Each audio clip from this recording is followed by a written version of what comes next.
এমনভাবে আমাকে ঘরবন্দি করে রাখা হয়েছে, আমাকে বিভিন্ন রকমভাবে হুমকি ধমকি দেওয়া হয়েছে।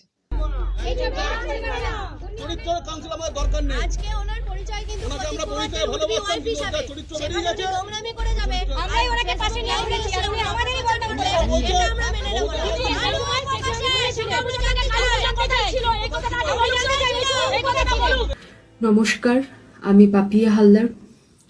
শুধুমাত্র রাজপুর সোনারপুর পৌরসভার 15 নম্বর ওয়ার্ডের পৌরমাতা হিসেবে নয়, আপনাদের ঘরের মেয়ে, আপনাদের কাছের মেয়ে হিসেবেই আমার পরিচিতি থাকুক আপনাদের কাছে।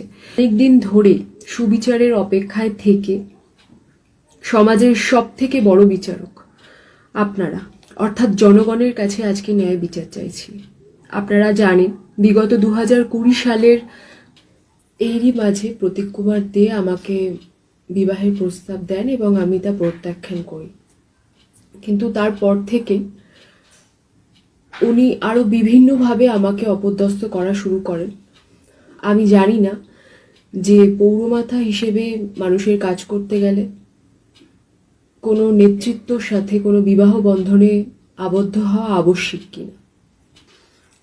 এইসব বিষয়ে আমি প্রতিবাদ করতে গেলে এই প্রতীক কুমার দে সহ তার কিছু সঙ্গীরা আমাকে ওয়ার্ড থেকে বের করে দেওয়ার হুমকি দেয় এবং আমি তারপরেও তাদের এই সমস্ত বেআইনি কাজগুলোকে সমর্থন না করায় তারা প্রত্যেক দিন রাত্রে এসে আমার বাড়ির সামনে গালিগালাজ করতে থাকে এবং আমাকে পদত্যাগ করতে বলে।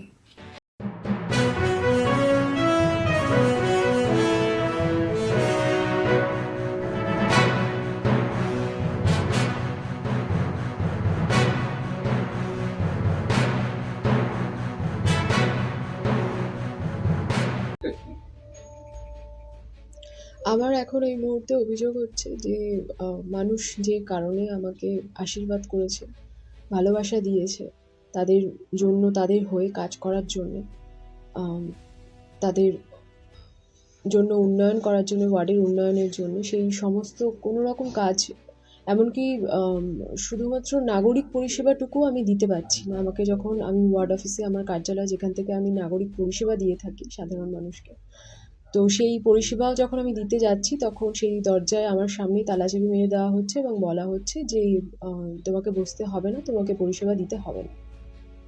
আপনাকে হুমকি কেন দেওয়া হয়েছে? হ্যাঁ, তো আমাকে হুমকি দেওয়া হচ্ছে, যে দিচ্ছে তার একটা ব্যক্তিগত চাহিদা ছিল।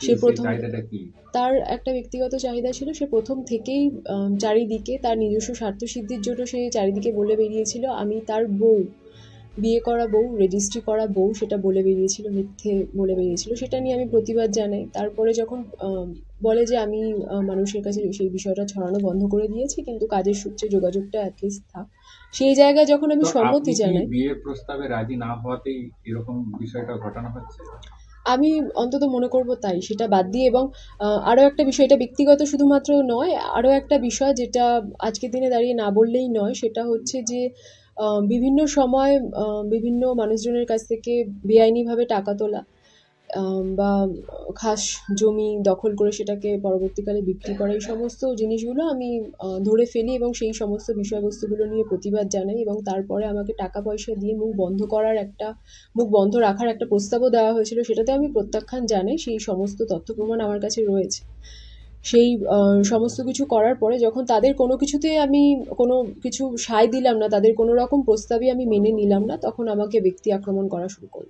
কাউন্সিলরকে থ্রেট করার হুমকি, তাকে বিয়ে প্রস্তাব, সেই প্রস্তাবে রাজি না হওয়ার হুমকি এবং তার নামে বেআইনিভাবে টাকা তোলার অভিযোগ এই ওয়ার্ড থেকে, কি বলবেন? দেখুন, অভিযোগ তো যে যার মতো করে খুশি করতে পারে। উনি ওনার মতো করে অভিযোগ করেছেন, কালকে আমরা দেখেছি। কিন্তু ওনার যে অভিযোগ, সেই অভিযোগের কি সত্যতা আছে সেটা ওনাকে প্রমাণ করতে হবে।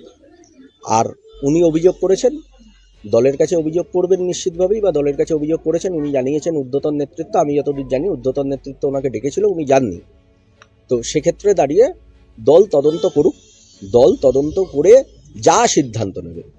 যদি আমি অপরাধী হই, আমি দোষী হই, তাহলে দল যা শাস্তি দেবে আমি মাথা পেতে নেব। আমি যে কোনো তদন্তের জন্য প্রস্তুত আছি। প্রিয় দর্শক, আরও নিত্য নতুন ভিডিওর আপডেট পাওয়ার জন্য আমাদের ইউটিউব চ্যানেলটিকে লাইক, কমেন্ট, শেয়ার এবং সাবস্ক্রাইব করুন।